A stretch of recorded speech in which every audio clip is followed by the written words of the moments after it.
বিসমিল্লাহির রহমানির রহিম। পরিবেশনায় ও পরিচালনায় দিগন্ত। আসসালামু আলাইকুম ওয়া রাহমাতুল্লাহি ওয়া বারাকাতুহু।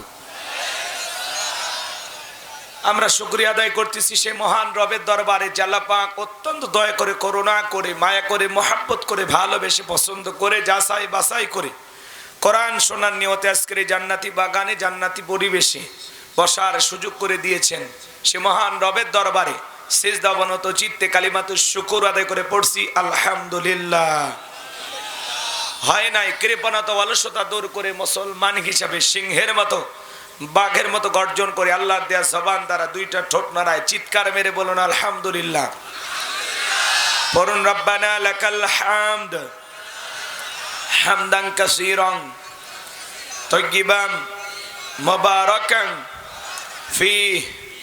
লক্ষ কোটি দরুদ সালাম মানবতার শ্রেষ্ঠ বন্ধু বিশ্বনবী, বিশ্ব নেতা, যিনি আইয়ামে জাহিলিয়াতের যুগে আগমন করে অসভ্য মানুষগুলোকে সভ্য বানিয়েছেন, অভদ্র মানুষগুলোকে ভদ্র বানিয়েছেন। কোরআন নামের সংবিধান দিয়া, কোরআনের রাজ কায়েম করে সোনালী যুগ উপহার দিয়া মদিনার পাক ভূমিতে শায়িত আছেন। সে রাসূলের প্রতি কলিজা ভরা মহব্বত নিয়ে পড়ছি দরুদ সালাম। সকলেই পড়ুন সাল্লাল্লাহু আলাইহি ওয়াসাল্লাম। সম্মানিত ভাইরা, আজকের প্রোগ্রামে আসতে পেরে, বসতে পেরে আপনারা খুশি না বেজা? সবাই খুশি তো? তাহলে চিৎকার মেরে বলুন আলহামদুলিল্লাহ। সম্মানিত ভাইরা, আমার ভূমিকা দেওয়ার কোনো সুযোগ নাই, রাত অনেক গভীর হয়েছে। আমি ডাইরেক্ট আলোচনায় প্রবেশ করতে চাই। তারপরে দু একটি কথা না বললে নয়। আজ থেকে কয়েক মাস আগেও যখন আমরা মাহফিলে কথা বলার জন্য যাইতাম, যেখানে আমাদের খাবার আয়োজন এবং বসার ব্যবস্থা থাকতো, সেখানে কিছু বুদ্ধিজীবীদের আগমন ঘটতো। এরা এসে আমাদেরকে বলতো, হুজুর এটা বলবেন না, ওইটা বলবেন না, এটা বলা যাবে না, ওইটা বলা যাবে না। কথা বলেন না কেন? মঞ্চে যখন চলে আসতাম, আবারও কিছু বুদ্ধিজীবীদের আগমন ঘটতো। এরা এসে দিত দ্বিতীয় সবক, যে বলতো, হুজুর এলাকাতে মোটামুটি আমরাই সব, আমরাই যা করবেন করবেন, খবরদার নেত্রীর বিরুদ্ধে যেন কোনো কথা না হয়। এখন কি আর ওই বুদ্ধিজীবীরা আছে? টর্চ লাইট মেরেও চেহারা খুঁজে পাওয়া যাচ্ছে না। কথা বলে ঠিক না? যেন মনে রাখবেন, জুলুম কখনো চিরস্থায়ী হতে পারে না। যৌবনের জোর আর ক্ষমতার জোর দুইটা চিরকাল টেকে না, দুইটারই উত্থান পতন আছে। কথা বলেন ঠিক না? আল্লাহ বলেন, আল্লাহু লা ইয়াহদিল কওমাজ জালিমিন। যারা জালেম, আল্লাহ এদেরকে পছন্দ করে না। জালেমদেরকে আল্লাহ ভালোবাসে না। জালেমদের জন্য আল্লাহর সাহায্য নাই, আল্লাহর সাহায্য আছে মাজলুমদের জন্য। কথা বলে ঠিক না? আমরা মাজলুম ছিলাম, আল্লাহ আমাদের উপরে সাহায্য নাজিল করেছেন। যারা জুলুম করেছিল আজকে তারা পরাজিত। এই জন্য মনে রাখবেন, জুলুম যারা করে, জালেম যারা, এরা কখনো সফল হতে পারে। সফল হয় তারা নির্যাতন জুলুম সহ্য করে টিকে থাকে যারা। এরা শেষ পর্যন্ত যাইতে পারে, এদের লক্ষ্য গন্তব্য একটাই, কিন্তু বাতিলদের গন্তব্য অনেকগুলো। কথা বলেন না কেন?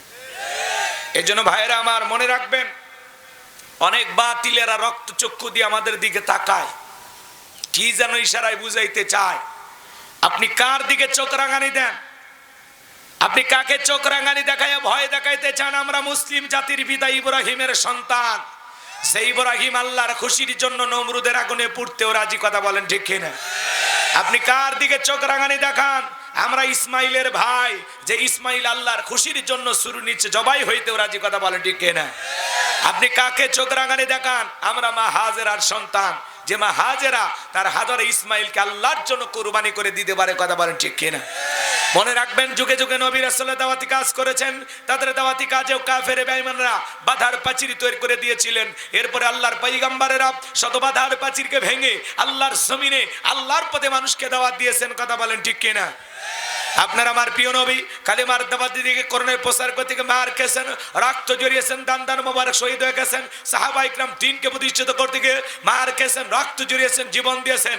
ও বাংলার মুসলমান, 1971 সালে এদেশের মাটির জন্য, এদেশের স্বাধীনতার জন্য আপনারা আমার পূর্বপুরুষেরা যদি রক্ত দিতে পারেন, জীবন দিতে পারেন, 2024 সালে স্বৈরাচার জালেমকে বিদায় করে দেওয়ার জন্য এদেশের 2000-এরও বেশি মানুষ যদি রক্ত দিতে পারেন, জীবন দিতে পারেন, ও ও বাংলার মুসলমান, আর একবার যদি কখনো ডাক আসে আল্লাহর এই জমিনে আল্লাহর দ্বীনকে প্রতিষ্ঠিত করার জন্য, যদি কখনো ডাক আসে, প্রয়োজনে বিবির কাছ থেকে বিদায় নিয়ে, সন্তানদের কাছ থেকে বিদায় নিয়ে, মাথায় কাপনের কাপড় বেঁধে আল্লাহর জমিনে আল্লাহর দ্বীনকে প্রতিষ্ঠিত করার জন্য, কোরআনের সমাজ ব্যবস্থা কায়েম করার জন্য, নবীদের মতো সাহাবায়ে কেরামদের মতো বুকের তাজা রক্ত দিতে কারা কারা রাজি? হাত তুলে দেখা।